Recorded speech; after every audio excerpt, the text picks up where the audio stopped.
నమస్కారం. Gold and silver ప్రియులకు స్వాగతం, సుస్వాగతం. ఈరోజు సిల్వర్ గత 10 రోజుల నుంచి ఎలా ఉంది మార్కెట్లో అనేది తెలుసుకుందాం. అంతకుముందు సిల్వర్ మీద ఎక్కువగా ఇన్వెస్ట్ చేయడం జరుగుతుంది. గత 10 రోజులుగా ఉన్న సిల్వర్ ధరలు తెలుసుకుందాం. సిల్వర్ ధరలు రోజు రోజుకి డిమాండ్ బాగా పెరుగుతుంది. సిల్వర్ అనేది సౌర ప్యాన్లలో, ఎలక్ట్రానిక్స్ వాహనాల్లో ఎక్కువగా వాడుతున్నారు. ఇది దీర్ఘకాలంగా డిమాండ్ పెరగడానికి కారణమవుతుంది. ప్రస్తుతం వెండికి బాగా డిమాండ్ పెరిగింది. రిటర్న్స్ కూడా బాగా రావడంతో ఇన్వెస్టర్లు ఎక్కువగా వెండిపైనే ఆసక్తి చూపి ఇన్వెస్ట్ చేస్తున్నారు. కాబట్టి గత 10 రోజుల నుంచి సిల్వర్ ధరలు ఎలా ఉన్నాయో ఒకసారి చూద్దాం.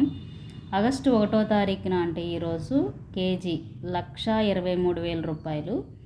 జూలై 31వ తారీఖున 1,25,000 రూపాయలు. జూలై 30వ తారీఖున 1,27,000 రూపాయలు.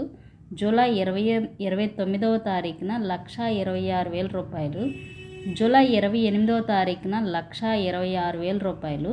జూలై 27వ తారీఖున 1,26,000 రూపాయలు. జూలై 26వ తారీఖున 1,26,000 రూపాయలు. జూలై 25వ తారీఖున 1,28,000 రూపాయలు. జూలై 24వ తారీఖున 1,28,000 రూపాయలు.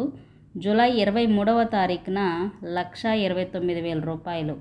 గత 10 రోజుల నుంచి బంగారము కన్నా కూడా వెండి ట్రేడింగ్ అనేది బాగా జరుగుతుంది. హెచ్చుతగ్గులు బాగా జరుగుతున్నాయి మీరు గమనిస్తున్నట్లయితే.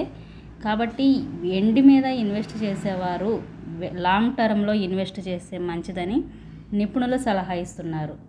బంగారము వెండి ధరలు తెలుసుకోవాలి, అలాగే లైవ్ అప్డేట్స్ తెలుసుకోవాలనుకుంటే తప్పకుండా మన ఛానల్ని కన్సిడర్ చేయండి. Thank you so much.